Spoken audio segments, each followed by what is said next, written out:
Gangster sage, c'est ce que veut dire son nom de rappeur, Adjo Gunning. Il rappe dans le dialecte de la Guinée équatoriale, le Fang, et affirme avoir été envoyé par Dieu pour dire la vérité.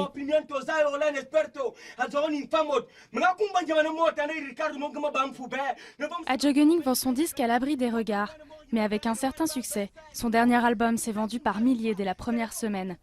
Il ne se considère pas comme un rappeur politique, même s'il aborde les problèmes sociaux qui affectent ce petit pays d'Afrique de l'Ouest. Il dit craindre de finir un jour comme une de ses idoles, Tupac Shakur, un rappeur américain militant mort assassiné. Je suis sûr que cela va m'arriver aussi.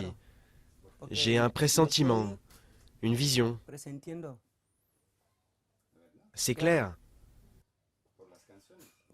À cause des chansons et des thèmes que j'aborde.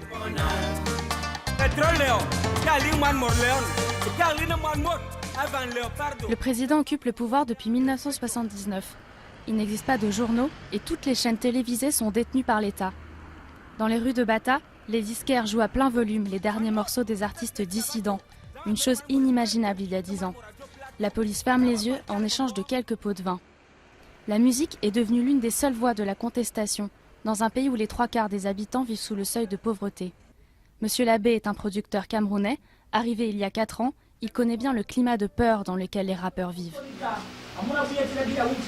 On est obligé d'utiliser des codes parce que, vous savez, la société africaine n'est pas toujours ce qu'on pense. Elle n'est pas toujours ce qu'on pense. La société africaine, elle est trop difficile.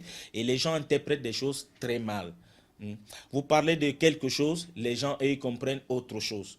Adjo Gunning dit avoir reçu des menaces après la distribution de son dernier album. Il y avait des rumeurs, des gens appelaient pour me menacer. Ils disaient « Là, tu es allé trop loin ». Malgré le danger, le rappeur refuse de fuir son pays.